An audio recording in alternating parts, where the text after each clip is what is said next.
A grumpier version of me. He's not as mean. He is pretty nice, but he gets real grumpy when games aren't going his way and stuff. It's pretty funny. That's the best point. That is my favorite time in most games is when things aren't going. So you haven't had that experience with John. So after he hands you something resembling a shoebox, Hey. you tell me how that goes for you. Hey, that was a long. I'm sure she's out of therapy by now. It's been like 20 years. Don't talk about me. I was a spectator. I'm still getting therapy. I'm still getting there. Oh, stop it. It's not that bad. It wasn't that bad. Okay, it was. It really was. Um, With my friend, he lost his head. well, His mind. Great role player. yeah, well, shit happens sometimes. I enjoy it when Pete goes off the rails with other GMs. With John, no, I like my plan to go off master perfect and no fucking mistakes. Because he will exploit those mistakes. I don't know He what. sends something over coffee, comment over breakfast or lunch that perhaps has given him an insight into your psyche. You don't want to think about that. No, the best was when you were running Wraith, and I forgot how many of us was playing. I think it was me, Adam, and Steve. Original, right? Yeah. And Steve and Adam, I wasn't there. This is Brian was having a conversation, and they unanimously agreed that I was not allowed to play their shadow. They're like, no, we don't want that guy. No. That game, like deep, like immersive style, pretty creepy as hell. I think we played that in somebody's like studio apartment in Berkeley. There was a single bare light bulb type of That light. was Adam's So place, wasn't it? yeah, that was yeah. I think Adam was another game. Yeah, Oh, That was Adam running it. good time. Good times. But so Brian, to get this back on track, I'm hopefully the stream is going. It says it's streaming, but let me go to my mail. Express is the name of this fly. uh, I said that I sound good, so I'm imagining the stream's working just fine. okay. I'm also imagining either Yeah. ears checked, but for entirely different reasons. Yeah. Or maybe it was just here. Maybe you just sound really good today. Yeah. Yeah, that's it. You just sound really good. That's what she said. Wiki sounds good. Okay. Okay, that's better. Yeah, so maybe it was something going on with the who knows. Who knows? But if it sounds better, I'm glad. Hopefully everybody else can rejoin. Chen, thanks for joining. And Chen's in Taiwan, so I know it's super cool to have someone from Taiwan chatting with us, and he's I think you're a new gamer if I remember correctly. Um, so it's So new gamers sit down to play the game, and they don't have all of those so, preconception and bullshit. preconceptions and knowing better. Right. So then they make just the absolute best decisions. That's right. Yep, I see. Yeah, the stream seems to be going fine. So, Brian, first question is to you. Aside from COVID, because that's the default answer for everything that's wrong in the universe right now, and aside from you don't want to be interacting with physical people, what's the allure of solo gameplay for you?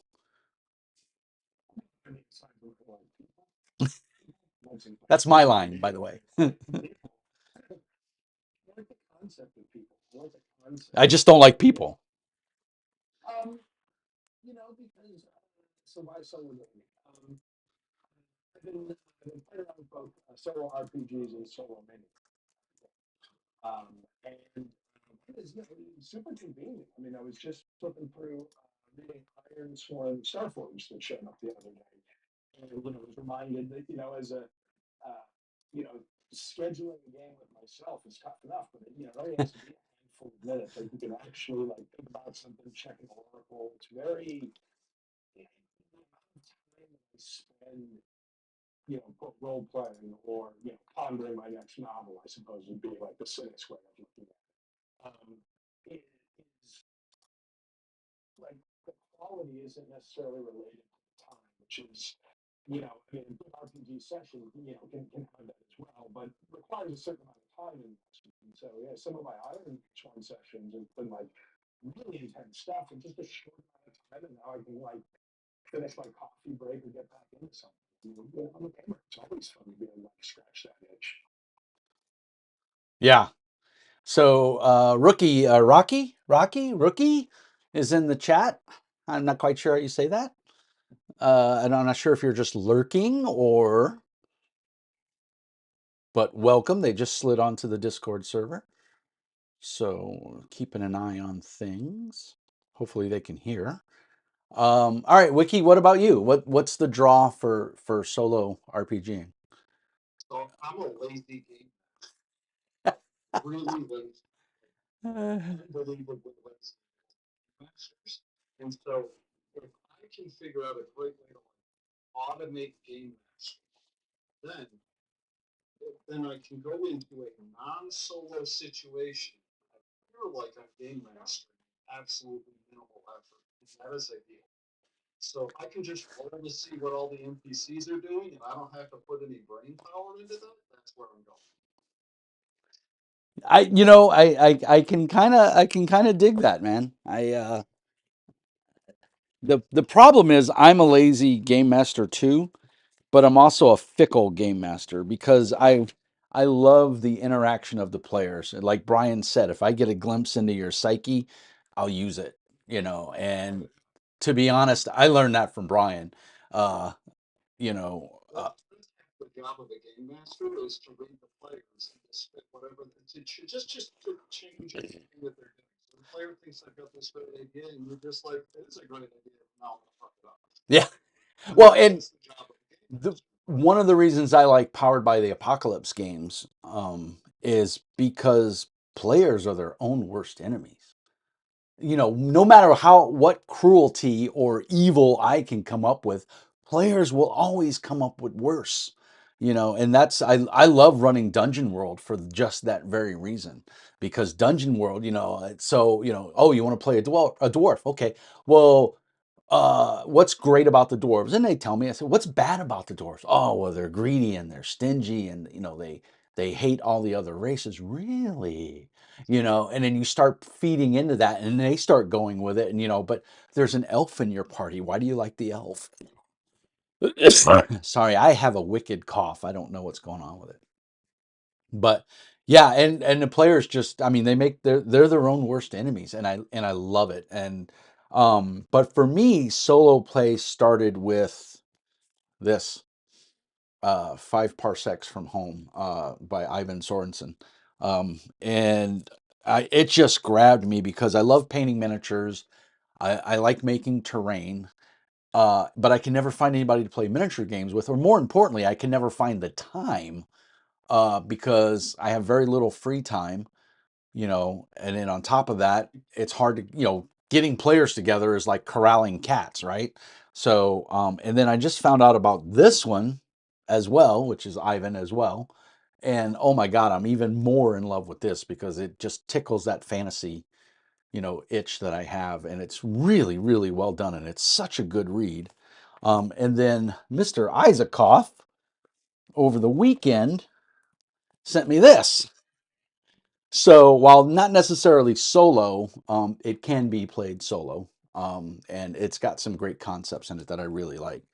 So for me, it's just a matter of time and not even effort because I'll spend hours, you know, finagling scenarios and backdrops and everything for a role playing game.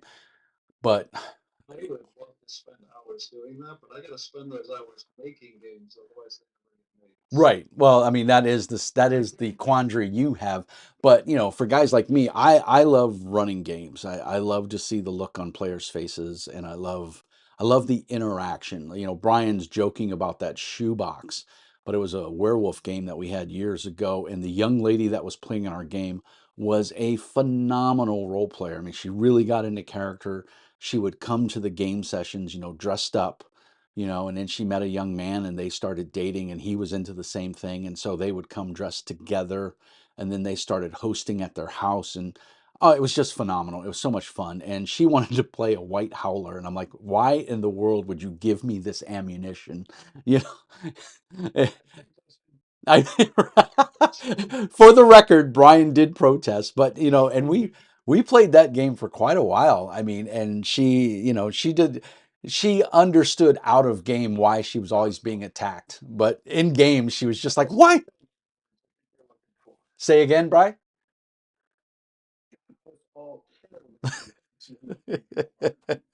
Hey, but not before she got a shoebox with a doll's head and her mother's bloody pearls in it.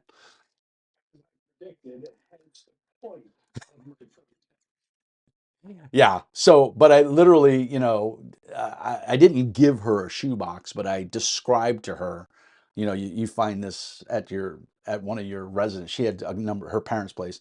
I described this bloody shoebox with a note in it that said, "We are coming for yours." I don't even remember what it said. It's been 20 years, but yeah. And she literally started crying. Oh, my little guy's going to bed. Oh, can you tell everybody good night? Good night. Say good night, everybody.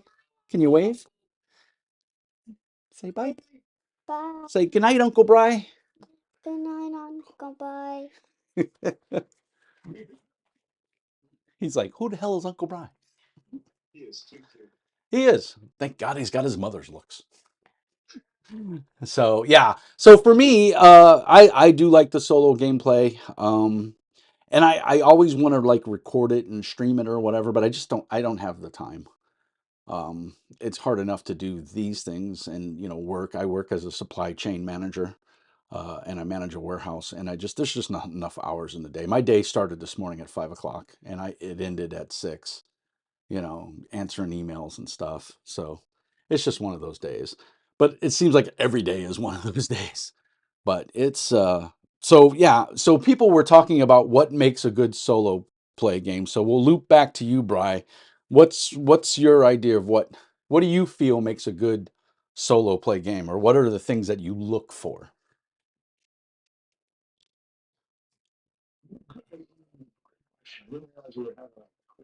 That's right. I like to.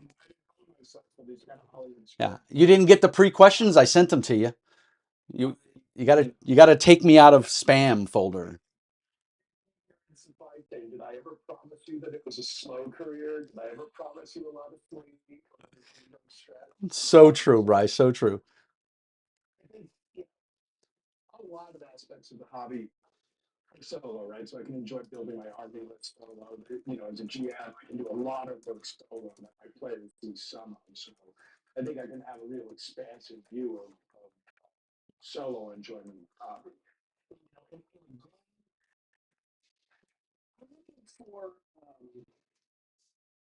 I think one is some interesting ideas, some interesting, I know Iron Storm, Starforge, oracles, generators are handy.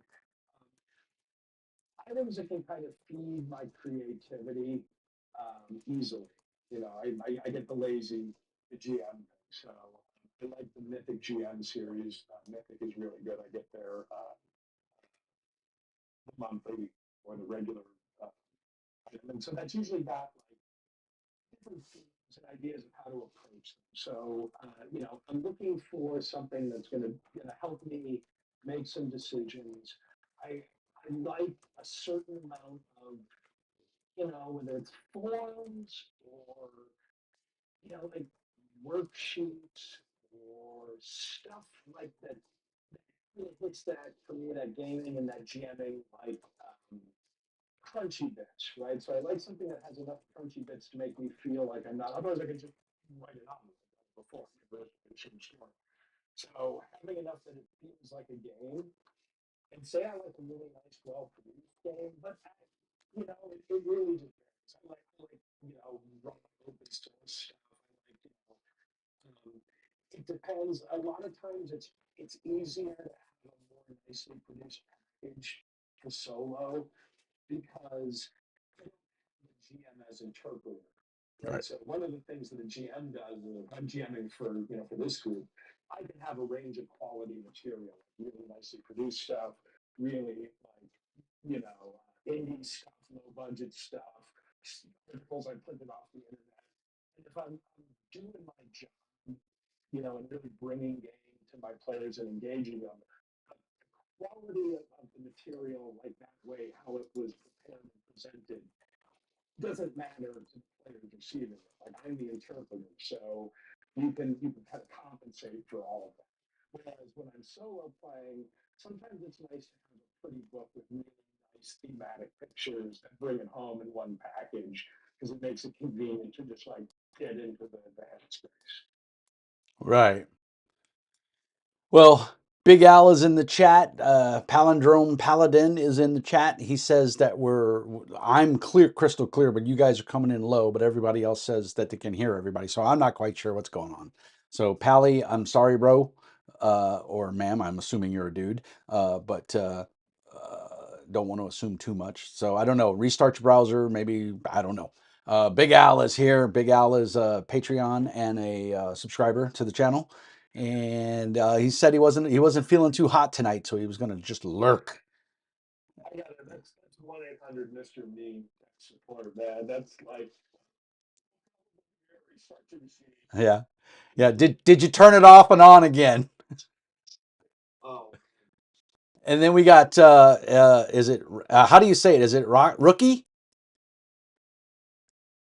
They jumped in the chat, but their mic is muted. Maybe they're just listening or they're shy. Don't be shy. We don't bite.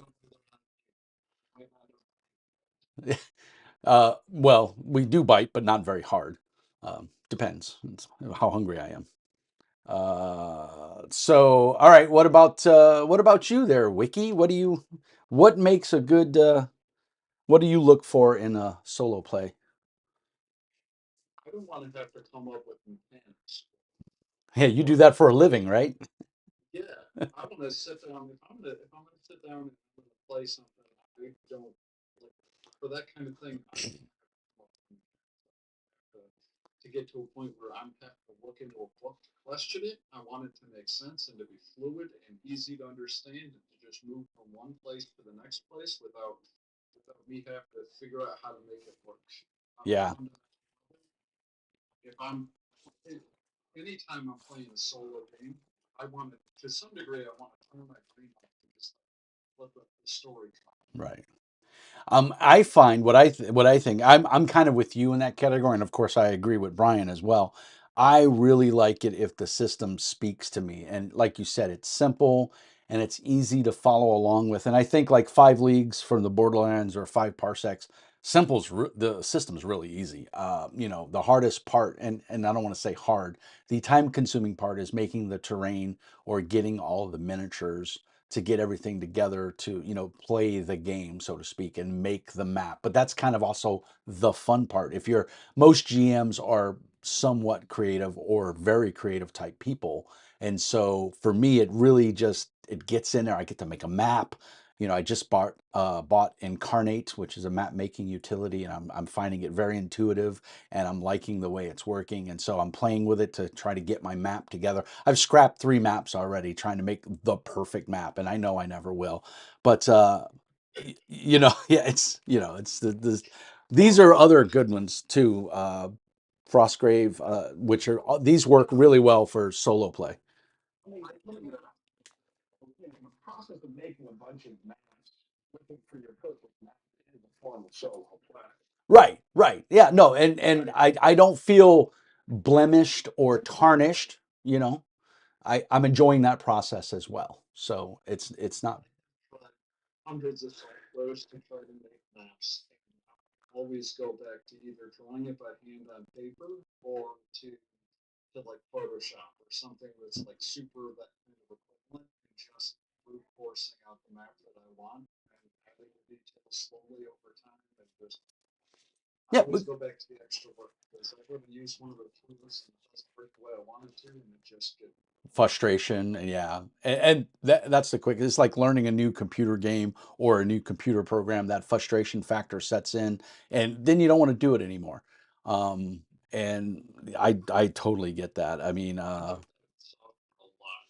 yeah, Because I've gone through school for learning so many different types of software and at this point I'm just like I just don't have the energy to learn new software. Yeah. And that's why I don't run a whole lot of games on BTG, just because I sit down to the software and my eyes glaze over. I'm like, I think that I could learn this, but I could just have people come over and run it at the table instead. Right. And then I don't have to worry about it. And I just realized this whole time I was streaming to the wrong. Oh, wait a minute. Nope, I had it right. Cancel. Man, I tell you, some days it just doesn't pay to get out of bed. There we go. That's the wrong channel. It's like weekends. Yeah, it's even worse, man. It's, I got the stream going, which is fine, but all it's showing is me. And I'm like, well, that's not what people want to see. They want to see there we go. Now I got it. Let me adjust this a little bit. There we go. Infinity line going on. Right? It's Well, fun. yeah. And then well, I can minimize this. Yeah. So then coming, Frazier, wish I could hop on, but I'm all tied up tonight. That's okay, Ron. We appreciate you popping in and saying hi. Ron Frazier is a fellow YouTuber, and he makes videos like I do about tabletop role-playing games. So if you haven't subscribed to his channel, just go hit him up on YouTube and give him a subscribe and a like, because he's a cool dude. Uh, so coming full circle again, Bri, what's your favorite? I know you're more on the miniature side, but do you have a favorite RPG solo play? I've got two. So one is the Mythic GM emulator. I really like that. I really like that.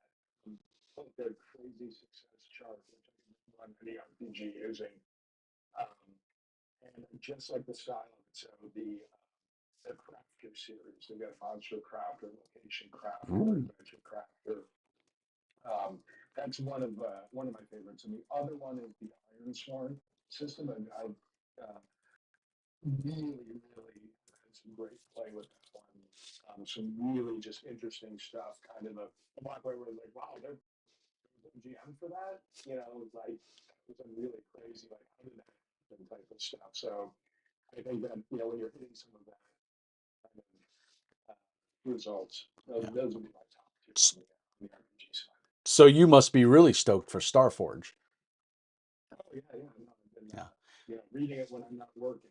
Yeah, my local post office let me down today, and they said it was supposed to be here today, but it's not here.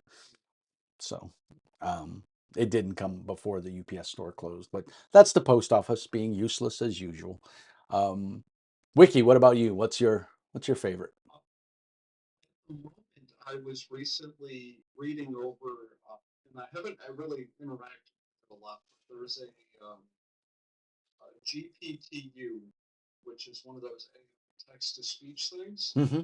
Somebody has been programming to run as a game master like the old text stuff video games. Mm-hmm. Where you're like, you walk to the door and this is the door. The door is locked. How do you interact with the door? And try to pick the lock. And I was really interested in that because the AI has, it's an AI. It's coming up with all this stuff where he's essentially like acting like a digital GM. And that's been something that is really interesting to me. And I can tell you that like 7 or 8 years, that's where Wizards of the Coast is going to be capitalized. Yeah. Yeah.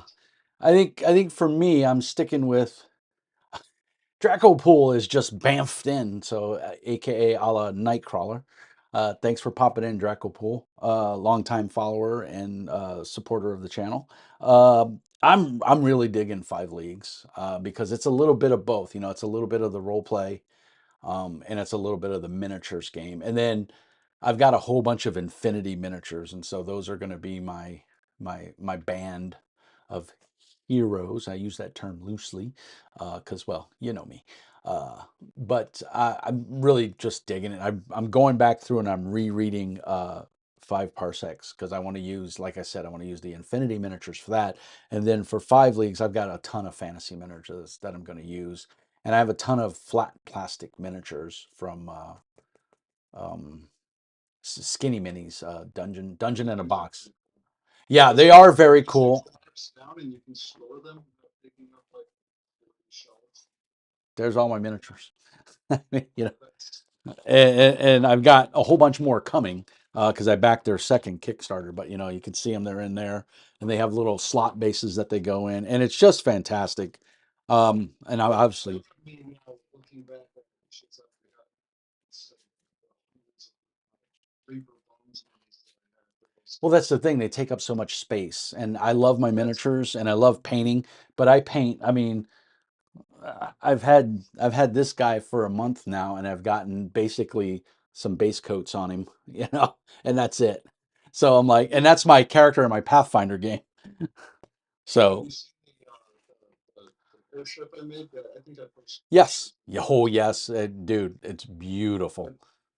I I made that one because my wife's office had a Christmas kind of a thing where there were like contests for decorating the lantern, and I really just got carried away.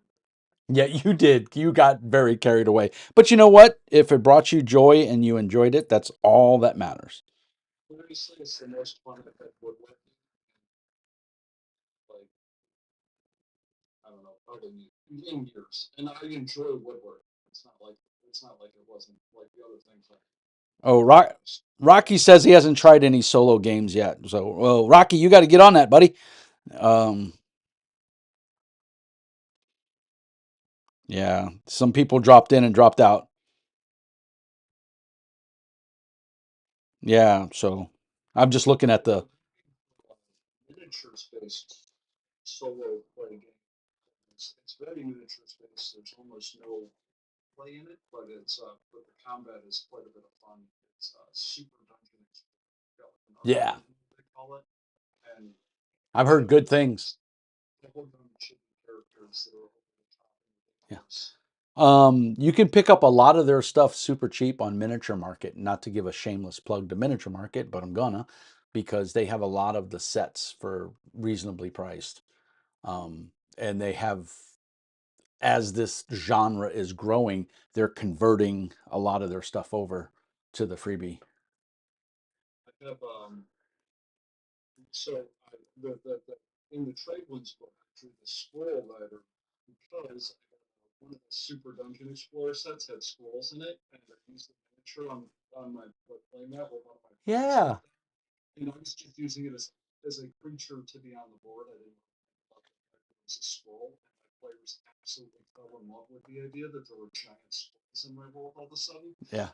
So I just kind of went with it because that was way easier than trying to describe that I was just grabbing a quick mini. Right. In panic. Yeah, Alan Bray in the chat says that a good starter solo game, in his opinion, is the D100 Dungeon, which I haven't looked at. Bry, you're esoteric enough. Do you have that one? Yeah. Minis. So my favorite so far has been the 2 Hour War Games collection, which is not much to look at. It's real old school, black and white, but they're not. World War II game was a lot of fun. I got like a dozen games of campaign done with that. You know, just a lot of fun. You handles potential enemy forces, so there's some randomization there. So it's not just like, if you were to default solo play Xenos Rampant, you're just playing both sides. You're just doing your best to try and play both sides. Whereas with 2 Hour War Games, they give you some randomization of potential enemies. So, I'm swearing at my invisible GM as, I realize my unit of PIs stumbles into not one, but two enemy, German, not just a squad. It turned out they were, emplaced with weapons. And I'm like, are you kidding me? We're not going to make it out of here. So it was, you know, high surprise type of stuff. And I'll say I really enjoy reading the Warlord Games bolt action series. But I had my World War II, my 28 mils. I got my Band of Brothers guys all painted up real fast. Didn't play anything with them for a year. Got nuts. And after reading it once, bolted out. like 6 games over the course of a weekend. So the bug bit you hard, is what you're saying. Yeah. No. There's also, I can't think of the name of it now, but there's a superhero miniatures game that just popped out on the scene. And supposedly it's supposed to be pretty good. I know the miniatures don't look bad at all. I think I saw it. I might have seen it on Kickstarter. I'm not quite sure. Yeah, that's my rule for any miniatures game like that is I don't like the way the miniatures look enough that if I don't like the game, then I have a bunch of miniatures. Yeah, it's I like the Marvel minis, the Marvel Crisis Protocol. Protocol. Yeah. I'm not wild about the gameplay though. I mean, I've watched like Ash Barker of Guerrilla Miniatures. Yeah, but I mean, who doesn't want Deadpool, riding a rocket, you know? So with his, A 28 millimeter painted mini of the classic Ghost Rider on like a bike that's popping a wheelie on a yeah, street corner. I don't fucking care how to get it. Like, sure, it didn't happen. yeah, Get some posted.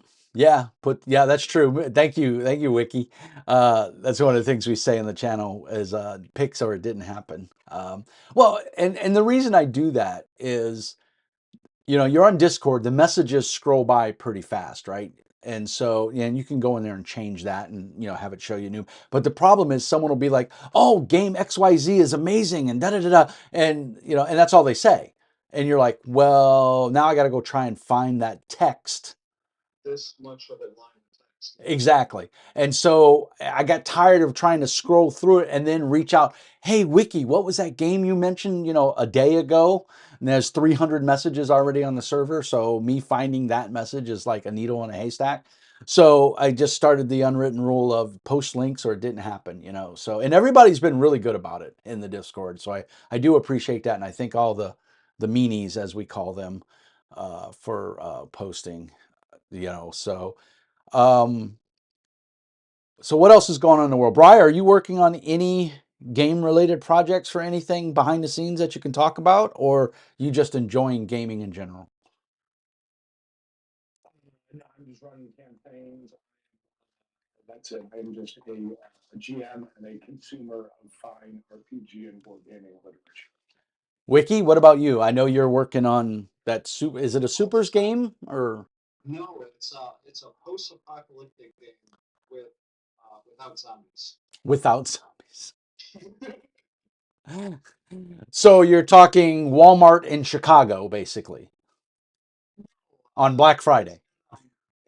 It's better to be like it, so it doesn't have zombies, but it's best described as Resident Evil meets Little Shop of Horrors. The whole world becomes overrun with plants that mutate people and turn them into monsters, and all the animals are turned into monsters. So, but then there's still a very human, very political happening. Right. Are essentially mercenaries. You go out and you do the jobs that realistically you're doing most of the time the jobs that rich people want you to do. So Right. it's like go off the CEO because he's making our shareholders. Right. He's pissing off the wrong people. And so, or sometimes it's like the air filtration system inside of this facility went out, and all these people are infected. And Hate it when that happens. and now your job is to go to that facility and provide them the cure, quote unquote, which is actually just they petition for euthanasia, and your job is to put their hands. And then you might be like going out on a mission, and somebody's heard you have this mission, and this is the game master. You'll give players a piece of paper that says, hand them a placebo and give us this euthanasia chemical because it's valuable and they might use it somewhere else.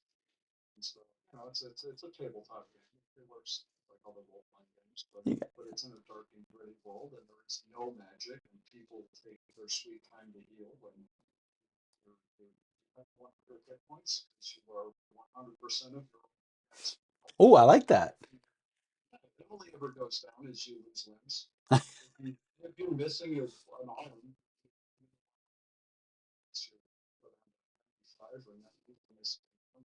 Yeah.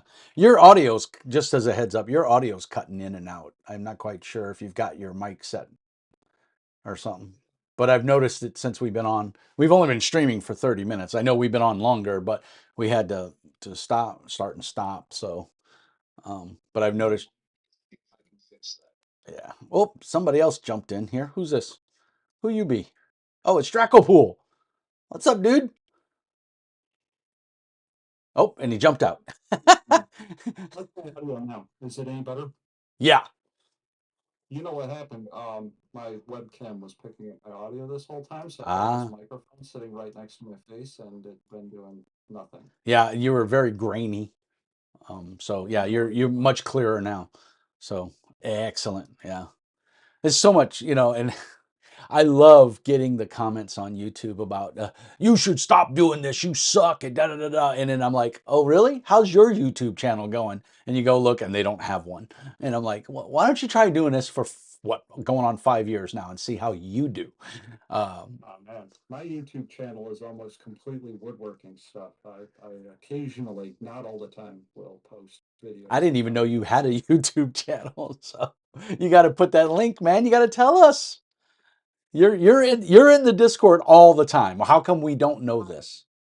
Because I don't. I just feel like it's woodworking. Most of the time, it's not got anything to do with games. It's like it's like beds and boxes and furniture. Right? That's the other thing I do. Oh, Miguel Warlock, Patreon is in the chat for House of Mean, but he's not on. He's in, I think it's Spain or Portugal. I can't remember now. I always get him confused. And he's got an eBay store going. There are links pinned in the Discord for Mr. Mean Speaks. He's going through some health issues, so he's selling a bunch of his like collectibles and stuff like that. So if anybody can help him out, please do that. He's an awesome guy and a long time early supporter of Mr. Mean Speaks. But then on top of that, Brian, awesome, sir. I see you posted links to Mythic and to Ironsworn. I didn't get into Ironsworn. I read it and it didn't grab me. But then I read the blurb for Starforged and I really liked it. I don't like a lot of the mechanics that they're using. Yeah, there's the Ghost Rider. That's a great mini. I want to see pictures of your painted one. Did you paint it or did Ben paint it for you?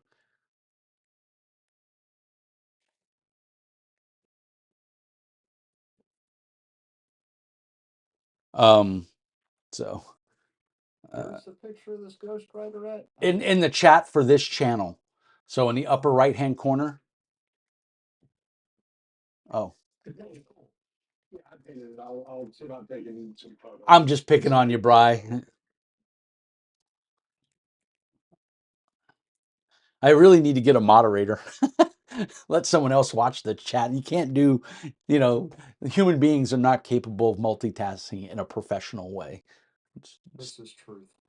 Yeah, Dracopool jumped into the to the Discord, and he said audio there was fine, but something was going weird. So I'm not quite sure what's going on because everybody else is saying Alan Bray saying everything sounds great. So I'm not quite sure what's wonky, but we'll get it figured out for next time. What else, guys? What else is going on? There you go. Somebody's jumped in. No, that was me. I've got a. Are you sharing the stream? Stream. Yeah. Is that us? This is some of the. Oh, this is some of the stuff I've been working on. Is it okay? Well, I've got it. It's showing on my screen now. Yeah, I'm all about sharing. Oh, I like the tree image there. That's your ranged combat tree. Nice. Literally, right? Range combat tree. Exactly. I like it. The world's about like Plants. plants. So Yeah. it makes sense. Makes total sense. This is your melee combat tree. It's a little less interesting, but it still gets the job done. And then these are all the weapons that are in the game. Oh my gosh. Now this is still in pre-production, right? This is not. You're not ready for print. I am nowhere near ready for print. Are you going to go to Kickstarter? Yeah. What's that? Are you going to go to Kickstarter, or are you just going to throw it up on Drive-Thru or Lulu Press? I'm really I really, really want to have it stitch bound, so I'm likely to go to Kickstarter, but I haven't settled on it because that's also a whole lot more hassle, and drive-through makes that so easy to just put it up and be done. Draco Items. Draco Pool says Draco Pool says if you've got wood for combat, why not make it into a tree? I don't. It strikes me as funny. I don't know. I'm a nerd. I apologize. I'm showing up the pages that look fun to look at, but most of it's just text at the moment. I got to go in and do artwork still. Yeah. And you like Jay from Feral Games Inc. You taught yourself how to do layout and everything, right? Yeah, I'm still teaching myself. Right. Well, you never Any stop pointers learning and in that tips? realm. Uh, Any pointers and tips, I will take them gladly. yeah. Well, Jay told you to reach out to him if you had questions or concern. So Jay's all about helping the indie publisher, just like Mr. Mean is. So Rookie, I'm gonna take it from your comments that I've seen a little bit. I'm just gonna guess that you're new to role playing, just as a guess. You can post there in the channel. How do I make this go away now? Okay, there we go. Close string. There. No, that's fine. See, Brian and I and Wiki, we're grognards. We've been doing this for a long time. Never apologize for being a nerd, Alan says. You're right, sir, I shouldn't. But I'm one of the original nerds. I've been running games for more than 20 years now. I hope. That makes me feel old. You are. You are. I'd like to point that out that you are old. Let me be the one to twist the knife. Believe it or not, there are gray hairs in here. I just hide them well by pulling them all, every one of them. Oh, okay. So Rocky is Chen in the chat. He's from Taiwan, kind of shy speaking English. No worries, man. No worries. I'm from Brooklyn. I don't even speak English, so don't feel bad. Brian will tell you. He picks on me all the time for it. Wiki picks on me too. I grew up in Chicago. I mean, Yeah, that's not your fault. We can't. words can come out of my face. So. Yeah, if I ever judge anybody's English written or just, I love you. Oh yeah, I know. I'm amazed I walk upright, to be honest. I was never going to write a. Yeah, I was never going to write a book until they invented the red squiggly line, and then I was like, oh, I can do this now. Yeah, totally. So Chin is relatively new to RPGs, and I'm gonna have to chat with him offline to see what games are really popular. But I'm curious. Oh, I don't know where it's at. There's a game called Goblin Slayer. Chen, I don't know if you've heard of it. It's an anime that they turned it. Yeah, I have it too. I just don't know where I put it. It's in a box somewhere. I'm not sure if you've heard of it, but if you haven't and you can pick it up, I recommend you do. It's really good. And I did a review of it on my channel, so go check it out. It's really good. I love the layout. I mean, it's just really well done. Anime when you're, yeah. The anime's not for everybody. It's pretty dark. I mean, it really is. I like it, but it's pretty bad. Under the age of 18, and then I'm gonna have. Yeah, I'm gonna need your parents. I'm gonna need in triplicate. I'm gonna need your parents' permission in triplicate. Oh, he just ordered it from Amazon. Sweet. I will also tell you that if you are a Kindle user or you use the Kindle app on an iPad or a tablet or whatever, it is also available for $10 off of Kindle. I did pick it up. Unfortunately, they don't give you a discount if you bought the physical book or anything, but you can get it on the Kindle as well and it shows up just fine on the Kindle. So just as a heads up for you, Chen, if that's an easier, well, it sounds like you already ordered it. So, but if you have a Kindle or an electronic device, I highly recommend for $10 picking up the Kindle version. It's very nice and portable because it's a chunky book. Hold up the book again, Wiki. It's the sideways. Yeah, look at that. It's chunky and it's laid out really well. Some American publishers could take a page out of that. I wound up buying it is because I wanted to learn from the layout. I was like, I am totally going to steal this. It's really well done. Brian, have you seen that one? Yeah, I have it. Oh, good. It's so hard to buy. Here's the problem with Brian and I. We buy each other games, and then afterwards I know Brian does this. You buy it and then you send it, and then in the background, in the back of your mind, you're going, shit, I wonder if he already has that. It is all words too, or almost all words. Yeah, there's very little art, but Get the manga. the art that's in there though is from the manga. So it's really well done. It's all black and white. The pages are really thin. That would be my only. It's like a manga if you bought a magazine, a Japanese manga book. It's thin paper, but it holds up pretty well, and it's It's at a pulp level. I mean, it's basically a pulp style in terms of publication. yeah, You know, that's one of the reasons I got it. It was affordable. It was priced affordable. yeah, It's a stack of paper. But yeah, it's definitely a rough and yeah. But and I'm not saying that as a negative or a detriment to its quality. It's well done. It holds together well, and yeah, I really enjoy it. I'm glad I did pick up the Kindle version because I'm going on a cruise in April, and so I'm taking my Kindle with me, and I'm looking forward to doing a lot of reading because I really liked the brief reading that I did for the system. I really liked it, so it's something I might want to run for my local group because 5 out of the 6 players are all anime fans. So I'm hoping they will get a kick out of it as much as I do. So let's see. So I'm going to jump over to Brian again because I like putting him on the spot. What's the new RPG that you haven't gotten yet? Because I know you back some Kickstarters that you're excited for.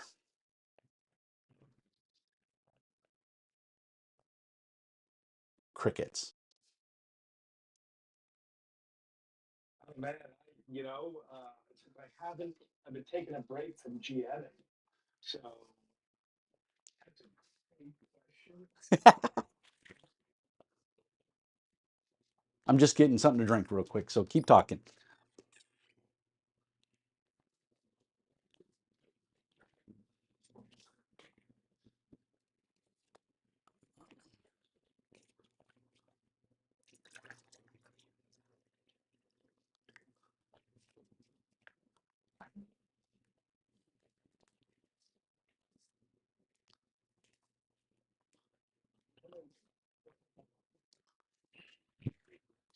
Foreign Kingdom, which is their Viking equivalent. Mm. So I've been enjoying those because Columbia Games has finally, done turnaround Kickstarter to fund color, nice paper, hard. It's a little more on the slim side of Iron Kingdom, which is an original medieval fantasy world. And Horn is one of those things that have been around forever, looks really boring on paper. And as a GM, when I start to read this stuff, it's just like every page just like drips with like detail for like a medieval style campaign. Like intrigue and stuff drops out. And plus you've got coats of arms and like medieval families ready to roll and locations and kingdoms. And a lot of that stuff can be really tough to just come up with off the top of your head, especially if your players are good at asking second and third round questions. Like, oh, well, this is Chamberlain. Oh, Oh, yeah. King of the Guard, right? So let me tell you, most players ain't ever going to read hard. And so it's an immediate great source of the I've enjoyed it, and I've run campaigns, so I'm just enjoying the hardbacks and Now, happy to fund those seconds. I saw the Kickstarter for that, and I didn't back it because I've kind of leaned way off of Kickstarters this year. But did they release it as a book, or is it still a 3-ring binder? Because my original edition of Harn, I think yours too, is a 3-ring binder. That's the point. It is hardback books of each kingdom, and it's color covers. It's got colored interiors. So they've come into the 1900s in publishing. Yeah, yeah. So they've updated it. It's still mostly text, Right. But yeah, like every kingdom has like a black and white, I think decent, like pen pencil sketch of the ruler. And it's, I'd say it's like Game of Thrones kind of stuff. Like it doesn't go like, oh, that's a fantasy character, like crazy colorful fantasy. It's that's like somebody's medieval grandfather who's a greedy bastard who's running the kingdom. So I think it brings that flavor well. I've been inspired by the books to run. I'd love to run some campaigns. Most of my players aren't into that kind of fantasy. Yeah. I'm with you. I there was something about Harn. I remember, God, we were in California, and I think we went to Ian's Games, and I found the binder and I bought it of Harn. It was either that or we got it at the game store there by Mocha Lisa's. I can't remember. But I remember picking it up, and just like their version of an orc was basically a Neanderthal man, and just, layers of armor and penetration, and just a statistical cornucopia of mechanics for a fantasy game. Which is their system, which is and isn't. It's also it's got a core simple verb. Hard world, the setting is pretty much no stats. Right. And I So think that's what I got. can- Yeah, you could take that world and run with it. yeah, And they had, I remember in the back of it, it had hex grid maps. So That's always ideal. oh yeah, it was really well done. maybe we should be able to get a digital version of the Harn map, which is a classic. I mean, that was advertised in Dragon magazine. Yep. Inside covers in the 80s when I was a kid. And it is a wonderful map. I've got several versions, and finally I spent for $99 huge rollout vinyl.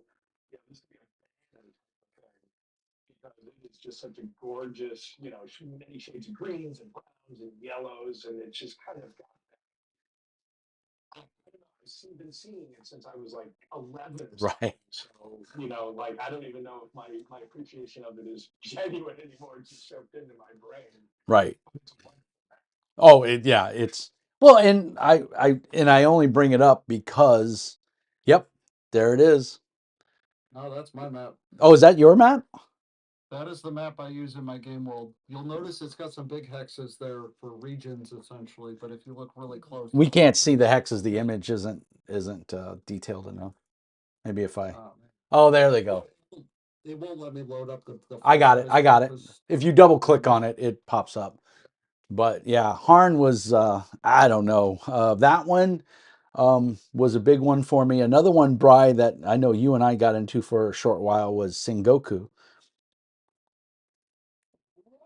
Oh yeah, yeah. We played the original L5R in that.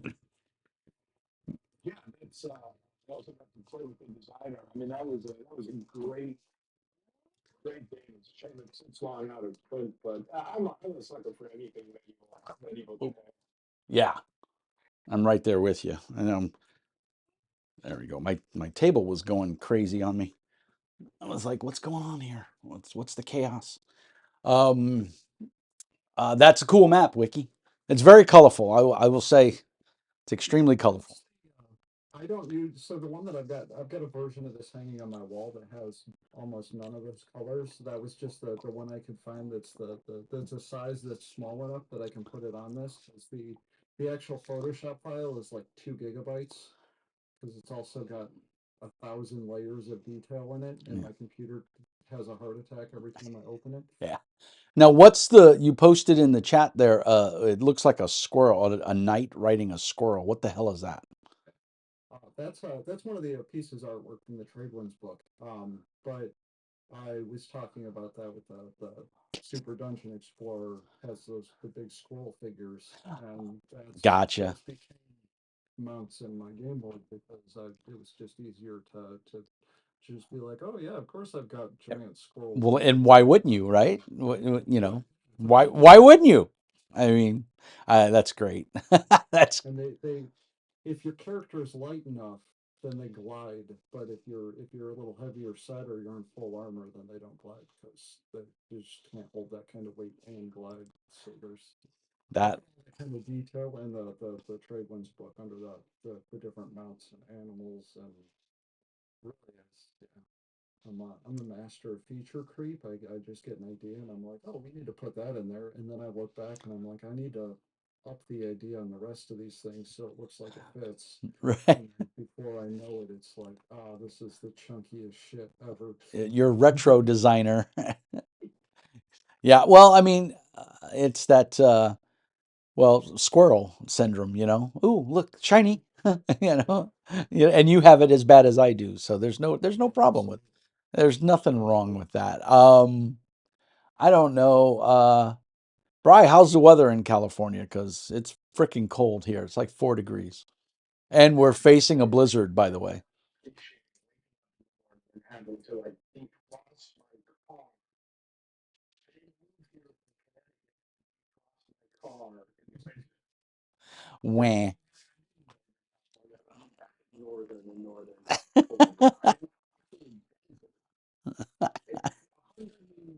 Sometimes 15 degrees in my backyard in the summer. I don't understand where the frost is coming from. I'm it's Freeze warning. it's wafting off of Minnesota. I'm sending it to you. I'm sending you the positive. Curse is the moon, apparently. So that's the weather. It's been cold. And I'm grateful that I have one. Right. I had that place last year, and I'm grateful that I've got a complete roof. Sometimes at that place Jeez. ago.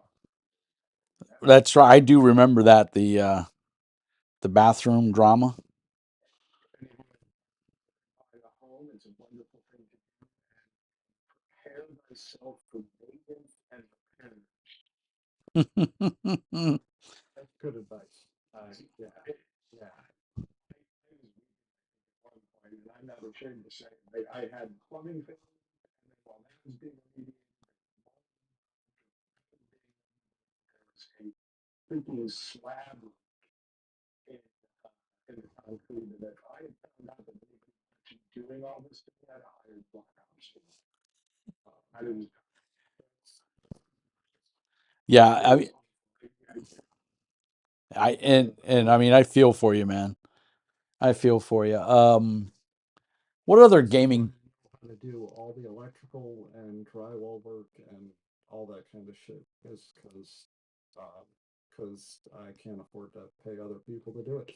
And you know that's the great thing about YouTube. I remember my house in Phoenix, the garbage disposal went out.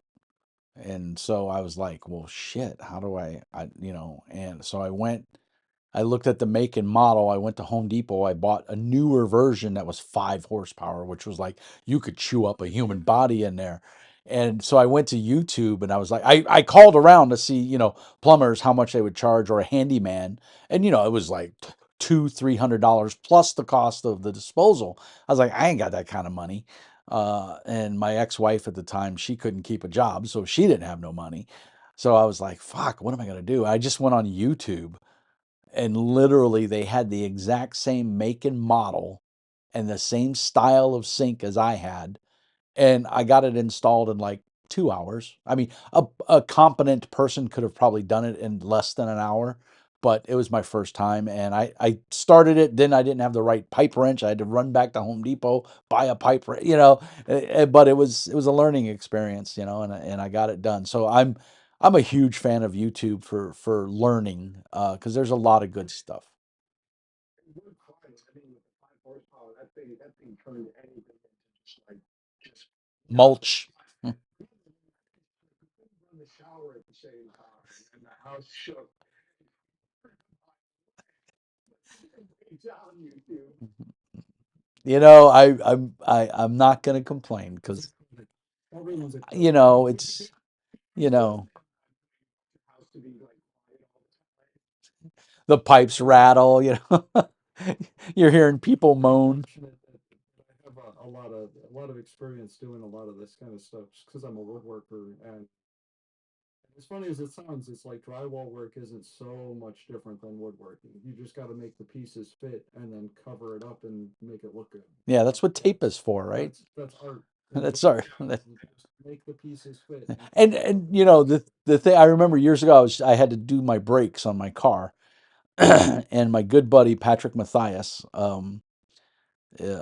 he lives in, I think he's out in California now, Southern California, but we worked at the same IT company for a while, and I was bemoaning the fact that I had to change my brakes, and Patrick's like, he looks at me and he's like, dude, shut up. And I'm like, what are you talking about? He's like, I have watched you tear apart a Toshiba laptop while you're having a conversation, eating a sandwich and drinking a cup of coffee, and then put it all back together with no missing screws. Brakes are 100 times easier than that. If you could do that, you could do brakes. And sure enough, he came over. He came over one afternoon, and I bought all the stuff, and he's like, "All right, we're gonna do this," and we knocked it out in like a half an hour. And I was like, I can't believe how easy it was. You know, Oh, yeah. This is the kind of logic that gets player characters into trouble. Like, oh, come on.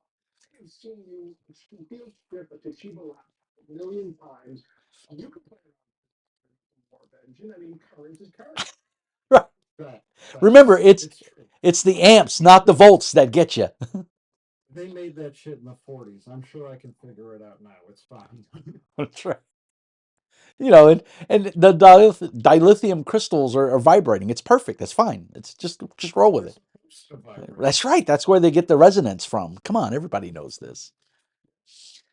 So cool. All right. Well, I think we're gonna get ready to wrap it up. We've been on for about an hour. I don't, unless there's something somebody wants to bring up or talk about. We talked about solo game playing, the pros and cons, what we like. Well, I guess we didn't say what we didn't like about it. So, Bri, what don't you like about solo gameplay aside from the fact that it's solo, because that's kind of redundant. So, I mean, I guess the only thing that keeps me from, is it's too easy to quit. Like by the time I get everything hauled out and set up, then I can be like, "Oh, yeah, this one's got a lot of rules." yeah. Yeah. Maybe I'll make a sandwich, and then the couch is right there and it's calling me. Yeah. Finding the perfect like meaningful game and is almost more important because it's like I can't be like, yeah,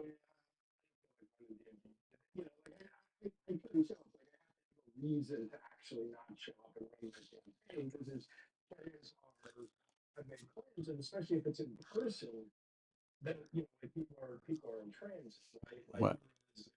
solo, right? It's just so easy to be like, yeah, you know what? Maybe I'll have a sandwich and go get a cup of coffee too. Maybe I could read a different role playing game that would be even better to solo.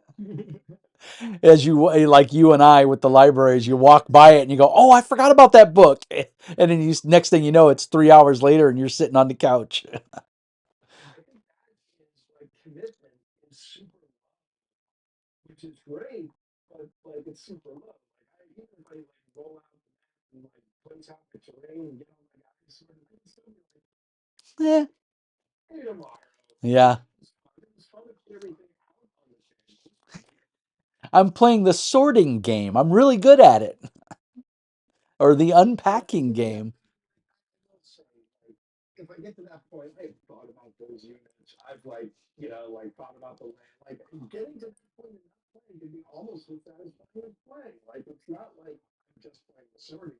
It's like, no, I thought about the red berets and why they are in, the Republic of Chicago. Like maybe I've overthought it too much. Maybe that's the problem. Like my commitment doesn't last. That's kind of what I find is it's like it's easy to get distracted. Yeah, I'm not really breaking any serious commitment. yeah, I'm gonna stop here. One round is good enough. Let me read more of the rules. yeah. What about you, Wiki? Oh man, I think there's two big things. So the first one is whenever I'm playing any solo game, I feel like I should be doing something more productive with my time. Even if I'm really enjoying it, I'm like, I keep getting drawn back to doing something more productive. Um, and that's probably the biggest problem I have with any solo game, and that's not just solo tabletop games. That's why I hardly play any video games too. Yeah, And the second one is an utter lack of surprise.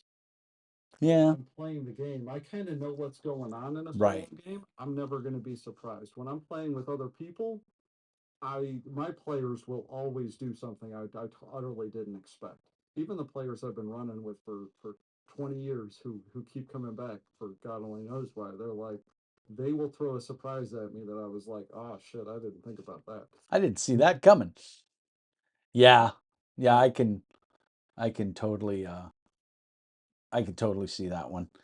For me, I'm gonna call it the guilt factor. Because I have these miniatures sitting over here. I have my lovely paint racks that I just put together. I got all my, Duncan Rhodes two thin coats, and then I got the full set of Army Painter speed paints, which I'm really enjoying. Um, and I started to set up 5 leagues from the Borderlands. I got all excited. I cleaned the dining room table off. I broke out my map, my battle map, and I was all set. I had my notepad and my paper and my laptop and the book, and I was all excited. And I looked over and I saw that miniature for my Pathfinder game, and it was Saturday morning, and I had a game Saturday night, and I'm like, I should be painting that miniature. That's what I mean when I say that The guilt, yeah, and then I went and grabbed a completely different book off the shelf and sat down and ate a sandwich on the couch, and then took a 2-hour nap. Like I should be doing some homework at some game master homework. I'm sure I've got some magic items I need to write up Yeah. and Well, figure out luckily I what put storylines going next before all the players show up. I put all my campaigns on hold until after the new year, just because A, work is stupid busy right now, and B, it's the holidays and this person can't, I just didn't want to deal with it all. And so I have a Friday night and a Saturday night game that I'm playing in. And then I have a Wednesday night Castles and Crusades game that I'm game mastering on Foundry. And I'm like, you know what? I'm going to I'm going to take the month of December off, basically. And it's just worked out really well because it's just been so hectic. And I think if you don't, and I know Brian knows this, but you got to have that prep time, even if it's just to read a chapter or two of the adventure and familiarize yourself with the NPCs and the PCs, and remember what everybody can do and stuff. I feel unprepared, and then if I'm unprepared, I feel that the session is lacking, and so then I don't have as fun. And then I feel if I'm not having fun, then my players are not having fun. So I figured, let's just take the month off, revitalize, and jump back into it, after the new year. I'm only running test games for Project Sunflower right now, much to the annoyance of some of my players who love my fantasy games. Um, and it's just because after every game or before every game there's a day of prep damn near, and then after every game there's a day of absorbing it and just kind of figuring out, okay, where's it going to go next before the prep. And so every game is almost 3 days of mental exercise. um,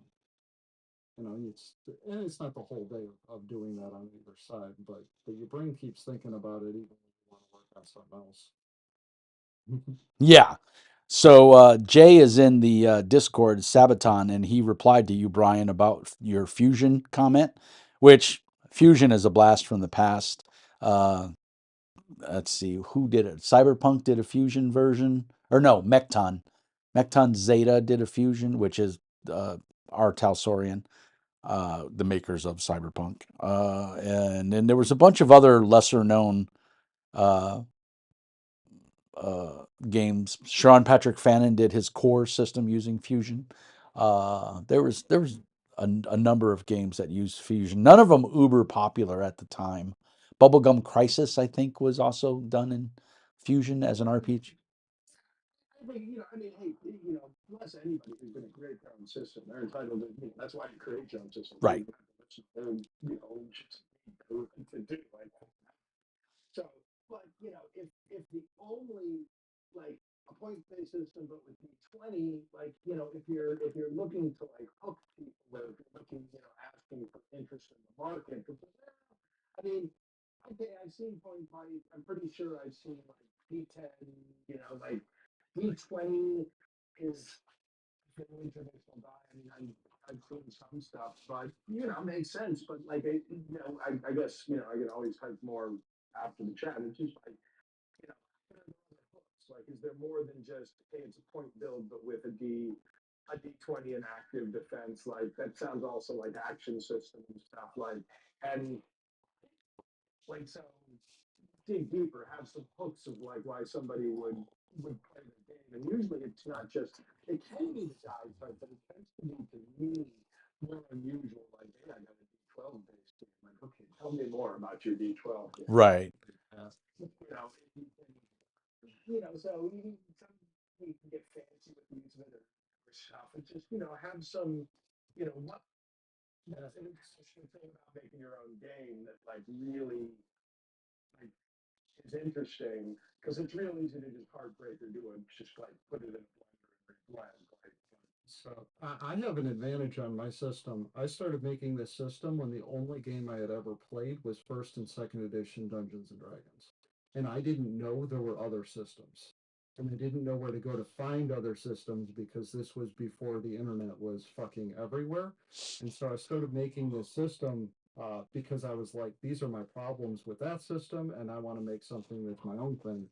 And so my game engine is really sound, and I've been working on it for fucking 15 years or 20 years or some shit. I don't know. It's been a long time. But so when I say it's a D10 system and it's a D10 and percentile system, but it doesn't work like the other ones because I was never exposed to the other ones. So I was just kind of like just jumped in and I was making it up as I went along. And I should mention that while I have no formal background in mathematics, I fucking love math, and I have a phenomenal understanding of statistics. So and in general game theory, um, without yeah. I mean, yeah, no, I mean, fair, and like, and I don't think any of those things are disadvantages for you as a designer. Like the fact that it's tough to know what other people are cooking up with, like not having a community, and that can be a challenge. But like, Hero Games, Champions, which was huge in the '80s and is like one of the big point buying systems. I mean, they were working on that thing like in their college classes on the back of like their exams and stuff when they should have been doing other stuff. Like I have met a bunch of them. I'm there. But like, hey, none of them were rocket scientists either. Certainly not And it's one of the it's one of the long time standing games that's still around. in grade school. You can be an RPG designer. That's That's the level of math required. Like I just to any point, I'm pretty sure that like by middle school, I was like making it. Now, were they games that anybody was ever going to bleeping buy? Never in your life, right? But like, yeah. I mean, we all did the stick figures, right? And or our GI Joe action figures, or Star Wars action figures, and those were just stripped down versions of Cowboys and Indians was running around, bang, you're dead. No, I'm not. Yeah, you are. I shot you. Oh, okay. We all did that. As growing up as kids, and this part of the discussion is like me getting making sure we're talking about a little bit about this game system. One of the things I love about cons pre-COVID, right? Especially small cons or like mid-sized cons and stuff was like meeting designers who spent 15 years working on their system. yeah, Like, and just like really having some deep discussions, maybe playing some games and stuff, and just like that's something that's the con.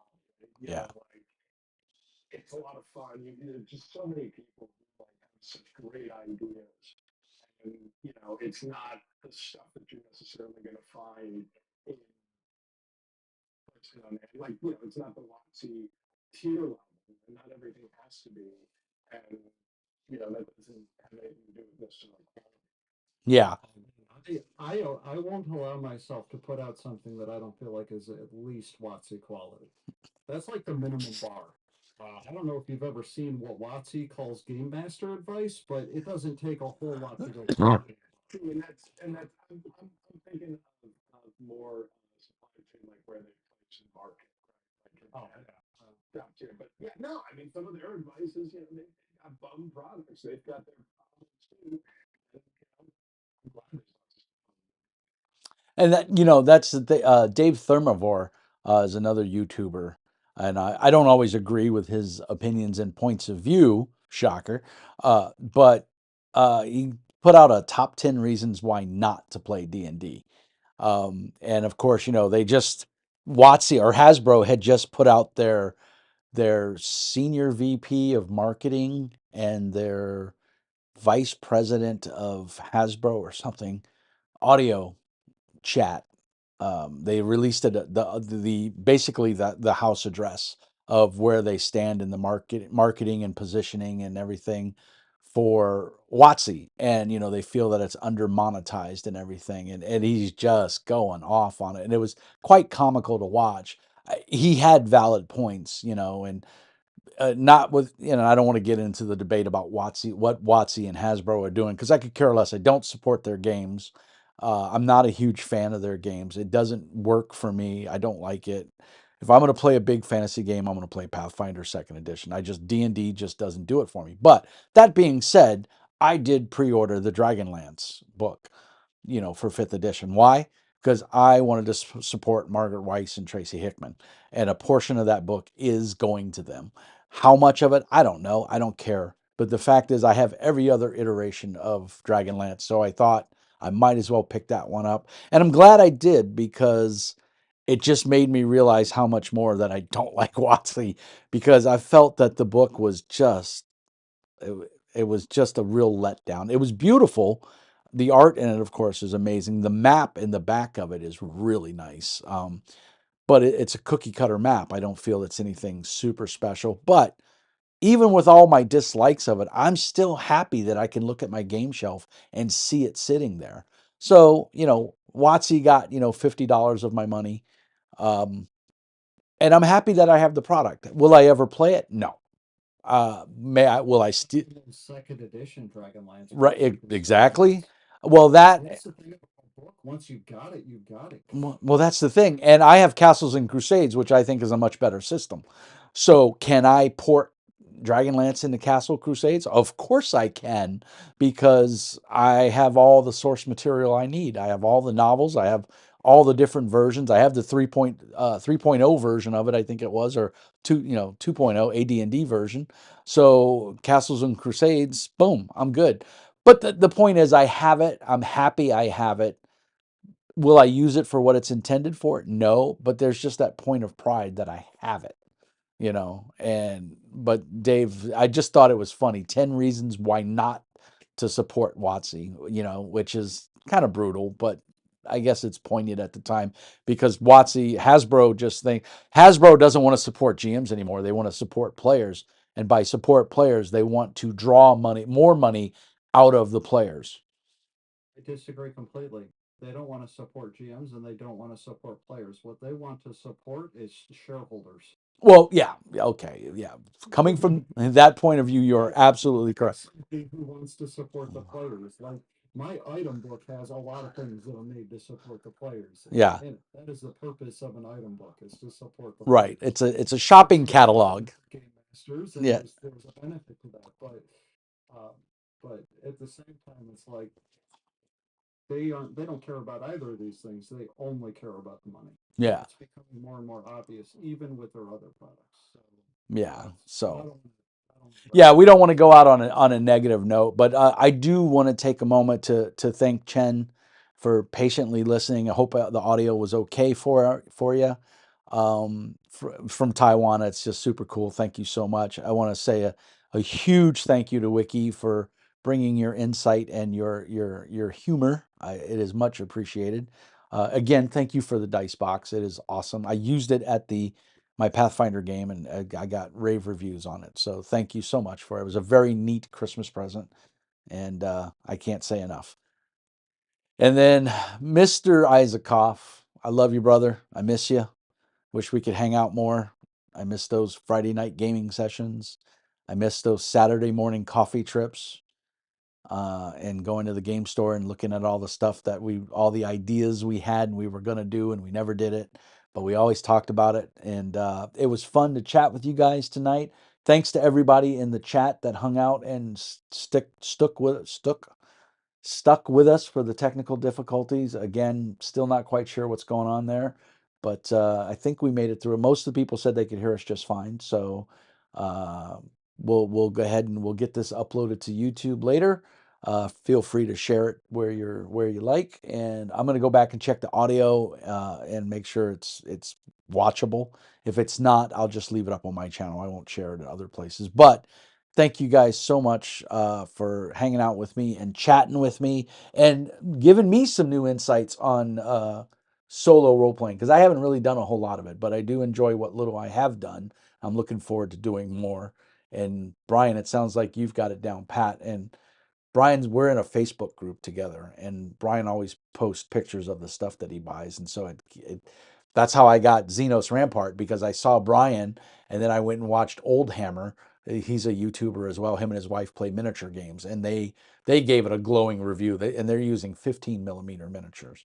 So they had nothing but great things to say about it. So, and then I see Brian bought it, so I knew at that point it was good. And so far I'm enjoying what I'm reading. But we're going to sign off. I'm going to say one more time, thank you to everybody. Like and subscribe, all that fun stuff. And we'll come back next Tuesday and do it again. Other than that, peace and hair grease. And remember, Mr. Mean says, be nice.